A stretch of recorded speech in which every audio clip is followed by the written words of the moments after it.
Last I checked, when the present takes on the future usually wins. Let's see if we can't figure out through all that change, all that chaos, all that complexity, where the market opportunities are.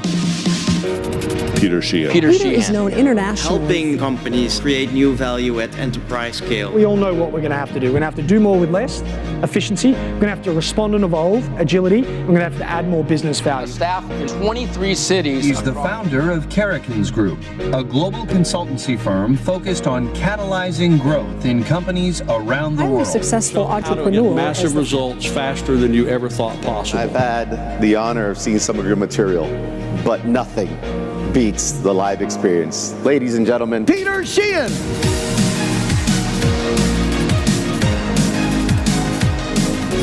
Man, do you remember the good old days? You've not seen this behavior ever, right? Companies that elevated themselves above the competition in chaotic markets and took chaos and created opportunity instead of taking chaos and creating chaos were the ones that refused to believe that the external circumstances drove their internal success. They fundamentally believed that they had the ability to create their future. I want you to imagine you own the technology, you own the brand, you dominate distribution, and then you own the content that goes on the devices. And now I want you to imagine you missed the biggest market opportunity in 50 years. Clearly, I was long in Sony stock and I haven't quite recovered from that experience. Yeah?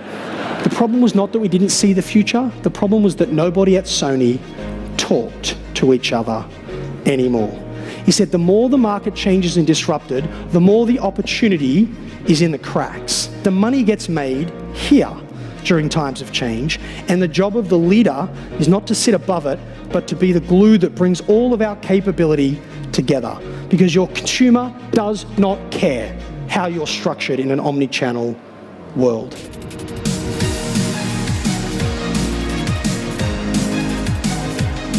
It's the ability for our customer to buy our product if they just wait 3 weeks for 25% less than they get it in store, and we're still 100% committed to a bricks and mortar retail strategy. That's the problem she had to solve. Listen to what they did. If you take the jacket off the hanger, the two flat screens closest change their imagery. The first one shows you the artisan making the garment, because if you're going to spend $2.5 grand on a raincoat, you better have a really good justification for that irrational spend, all right? People who have grown up to be really good with a hammer tend to think every new opportunity is a nail. They try and shoehorn the new future into the old go-to-market model, when what they really need to do is evolve the model. And what Burberry have gone on to do is build the most powerful CRM engine in luxury goods. And it was inspired by this risk they took by moving into the very thing that disrupted them the most. You're in an accident. It's not that bad, but you're bleeding. You've called the paramedics, the ambulance, you've called the police, you're waiting for them to arrive. But what you don't know is that your accelerometer automatically notified the progressive claims assessor in his little white truck, and he beats the paramedic to the accident site. It's like, dude, I can't help you with your head, but here's a check to replace your vehicle. Get your teams aligned behind efficiency. Don't fight it, don't defend against it. This pressure to do more with less is not going away. Don't freak out about it. It's like getting stung to death by the same bee. It's just going to keep coming back. Go with it. And the two things you want to do and get people focused on is, number one, don't get attached to your role, don't get attached to the particular process, don't get attached to the platform that you use, get attached to the outcome. That's point number one. Point number two is, when you start thinking about that outcome, we're going to talk a lot about outcomes in a bit, put the customer right in the center of that and then work your way out, because you could find ways to deliver better support and create a better customer outcome and spend less money doing it. You can't out Amazon.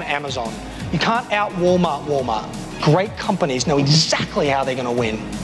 And then they put every single dollar they have and every single time unit they have to invest in amplifying that value proposition. And they're saying, you know what, we're not going to play over there.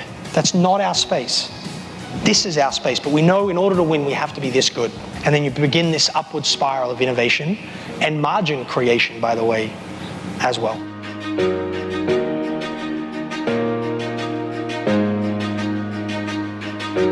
You see over and over and over again businesses facing complexity. So what people do is they run harder and harder and faster, and as the sales cycles get longer and longer, they try and fill the pipeline quicker and quicker. No, what Adobe did was, let's not just work hard, let's do the hard work. And the ultimate problem a marketer has, which is the vast majority of their clients, is not how do I make pretty images.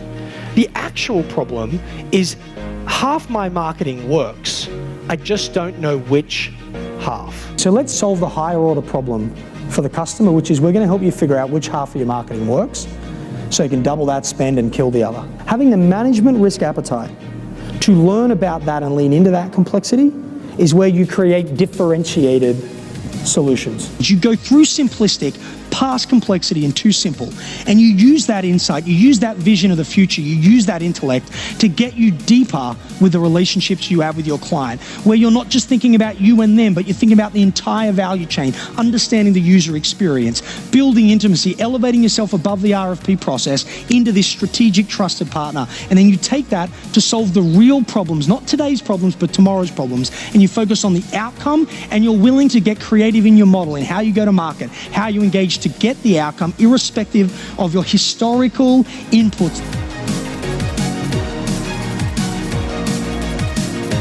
The biggest problem in times of change and transformation, or the unwillingness of an organization to adapt, is when an individual in a position of power has a personal attachment to how things get done.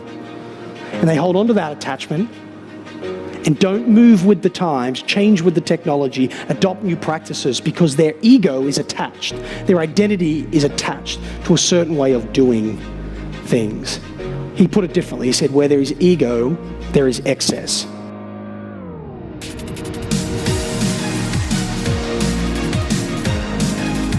Organizational transformation is not about big decisions, it's about the accumulation of aligned, smaller decisions that stack up to the bigger vision. The organizational decision is merely the promise of value, and that actually the realization of value sits in the individual decisions that tens of thousands of people make every single day. At some point, we've got to stop talking about what has to change and start focusing almost exclusively on how we're going to get people to go on the journey.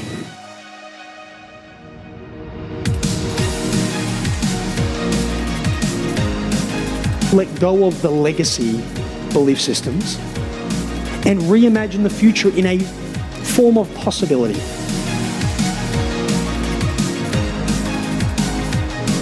Don't change because it's going to hurt if you don't.